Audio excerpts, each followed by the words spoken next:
everybody, Damian Doffo with my dad Marcelo Doffo. We want to show you inside our garage.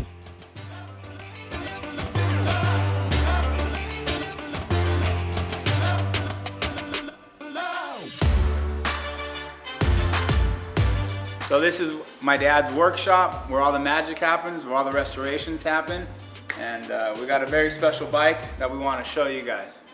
Many hours spent here, and it's a blessing to have tools and the support of the family and some of my toys that I really take good care of it, and I'm very passionate about what I do with the motorcycles.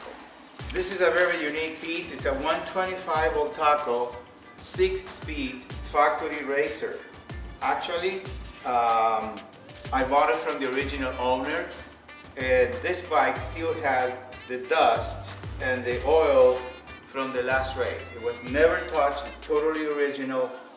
It runs. I cleaned the carburetor and we did start it.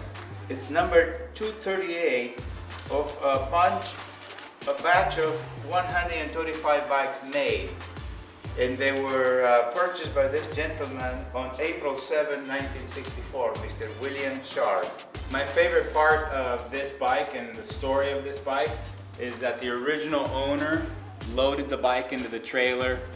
He's 80-something years old. He wouldn't let the transport company load the bike. Didn't allow them to touch it. That was so cool. And he loaded it, made sure it was tied in properly, gave it 2 pats, and walked out of the trailer into the house. And so very emotional, and we want to keep it 100% original like it is. We don't even want to clean it.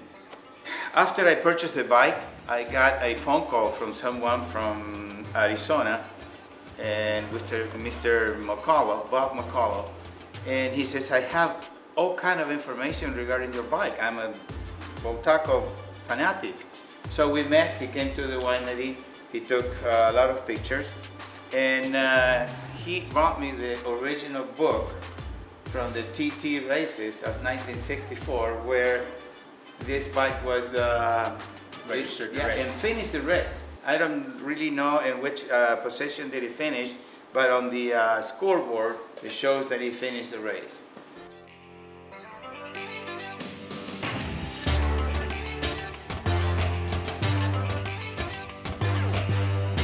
There is something as important that I just put together about less than a month ago, because I was tired of when you need to clean oxidized tanks. It's very difficult to shake it for hours, and I get tired. So I got a little creative, and I made my own cleaning device. So it's a cement mixer with multi-use brackets for Honda, Ducati, and other brands. And you can tilt it as you clean it. But when this is rotated, you can tilt it so it never misses an area of the tank. But the most important feature after you finish cleaning inside is when you're going to coat with the coating paint that goes inside, because it's also very time consuming doing it by hand. So I put the coat in, I rotate it like this a half an hour, then another half an hour, and then lower, a little longer, and then even lower to get the upper part of the tank, which is impossible to see how bad it is, and it's always the most critical part, because this is where the condensation always park. So here we go. I hope you guys enjoyed, and if you want to copy it, it's okay. So about the shop, let's go check out the barrel room where we have all the motorcycles, show you where the real action is. All right, let's go.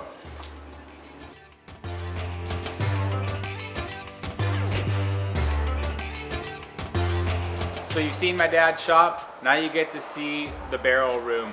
The Moto Barrel Room was an idea that we had to be able to showcase some of his collection. And so we started hanging motorcycles on the wall and made a mezzanine and put the display racks of everything, all the memorabilia that he's collected over 20 years. And the idea to create a wine label with the collection was something that we came up with about 5-6 years ago, and we started making the first MotoDoffo wine. And the whole concept was wine meet art meet moto. And so we created MotoDoffo collection, which is exactly that, wine, art, moto, all wrapped in together. So we do an artist series of wine labels. Every vintage is a different artist, but the wine blends are the same. We have the Super Tinto, the Grand Tinto, Royal Tinto, and then a very special bottle that we do for the Caselli Foundation, the 66 blend. Well, now that we are in wine and motorcycle mode, I want to share an identical bike of my very first bike. It's a 125 Vicentina made in Argentina, as a matter of fact. And I had the sensation of releasing the clutch and feeling the air in my face when I was very young. That bike is very special, so I searched for one to make it right, and there it is, totally restored. So you've seen my dad's shop, you've seen our barrel rooms, visited the winery, found out a little bit about the wines and what we do here, but now we have a special treat for you. We're gonna take you inside my dad's house to see the private stash.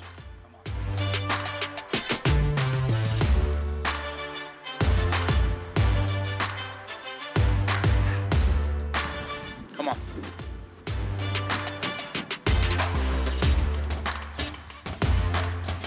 First of all,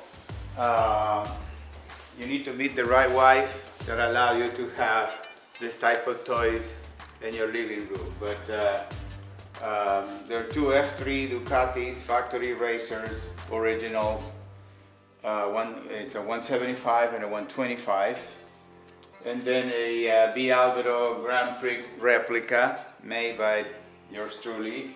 And a Mariana, also in honor of my dear departed friend, Mr. Maoji, who won the Moto Giro d'Italia in a very similar bike than this in 1956. So those are my precious Ducatis that are extremely important in our life, and very few. I think in the United States there are probably 3 125s and maybe 12 175s that we know. This is a Gilera Saturno that was born in my hometown in South America, and the two brothers who own this bike were neighbors in our farmhouse. So I bought it in 2003, it restored it in Argentina, and it got second prize at the Monterrey show, the big show. Concours d'Elegance. Concours d'Elegance.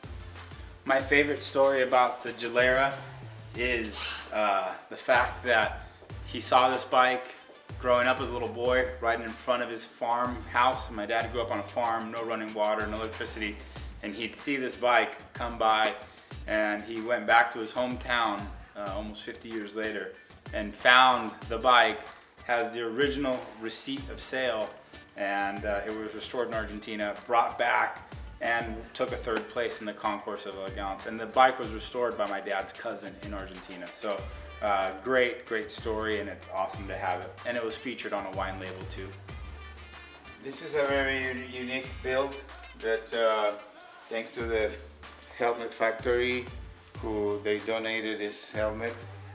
I copied the color, but I built this bike with a rear monoshock, and actually the most important thing on this is the engine, because it's a modification done by someone named Molnar, which is not the one in England. So if you know who this guy is, I'm looking for, because I want to thank him for the beautiful job.